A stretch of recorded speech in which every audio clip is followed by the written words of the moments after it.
तो परमेश्वर कबीर साहब जी ने फिर आप जी को संदेश दिया है कि पूरे गुरु की शरण में आने के उपरांत आप जी ने कैसे उसके साथ व्यवहार करना है और पूरे गुरु की क्या महिमा है, कितनी वैल्यू होती है पुण्यात्माओं परमात्मा के पाने में।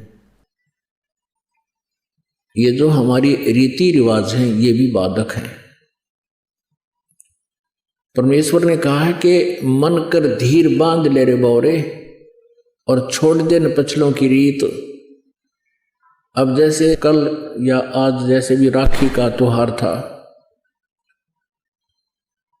रक्षाबंधन का त्योहार था, इस रक्षाबंधन की क्या आवश्यकता है, क्यों इसको हम मना रहे हैं? ये काल के चलाए हुए अपने इस टाइम पास करने की खातिर, टाइम वेस्ट करने के लिए और हमें पीड़ित रखने के लिए एक ये रीति बना रखी है। अपुणात्मा इस ज्ञान से परिचित होने के बाद हमारी आंखें खुल जाती हैं और जो समझदार बच्चे हैं वो इस बात को स्वीकार कर लेते हैं कि संत जो कहते हैं परमेश्वर का आदेश होता है, तो फिर वो स्वीकार कर लेते हैं, फिर वो समाज की नहीं मानते। एक बहन ने बताया कि जी उपदेश लेने से पहले मैं राखी बांधने के लिए अपने भाई के वहां घर गई। वही रक्षाबंधन का दिन भाई की इंतजार कर रही थी। दुर्घटना के अंदर भाई की मृत्यु होगी, उसका शव आया, टक्कर मार मार कर रो रही थी। अब रक्षाबंधन का उद्देश्य क्या है कि भाई राखी इसलिए बांधते हैं कि वो हमारी रक्षा करेगा। और भाई की रक्षा कौन करेगा? हमारा रक्षक कहते हैं, जो रक्षक है उसको हम भूल चुके हैं। हम सब का रक्षक कबीर साहब है, कबीर परमेश्वर पूर्ण ब्रह्म परम अक्षर ब्रह्म।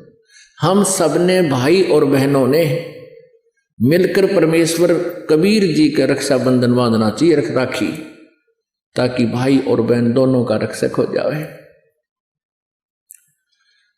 कबीर साहब को रक्षाबंधन कैसे बंधेगा? हम उसकी शरण में आ जाएंगे और जो जाकी शरणा बसे ताको ताकी लाज, जल सो ही मछली चढ़ जा बह जाते गजराज। हमने अपने परमात्मा को राखी बांधनी चाहिए।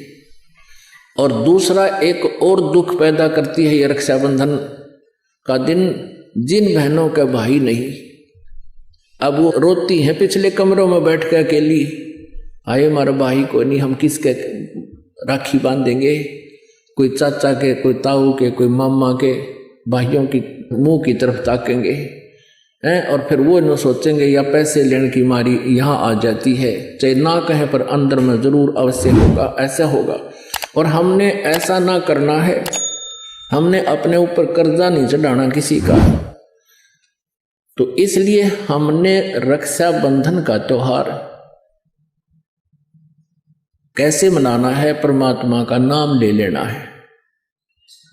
और फिर ये 10वां दिन यहाँ त्योहार होता है, सत्संग होता है, इसमें आकर के हमने इस परमात्मा के ज्ञान को सुनना है। तो ये इस तरह की जो रीति रिवाजें हैं ये हमें पीड़ित करने के लिए है, हमारे को एक दूसरे से दूर करने वाली है। अब रिवाजें बन गई हैं कि बहन राखी बांधना आवेगी, उसको कुछ देना पड़ेगा, एक मजबूरी सी बन गई। तो ये भी हमारे नाते में दरार पैदा करती है।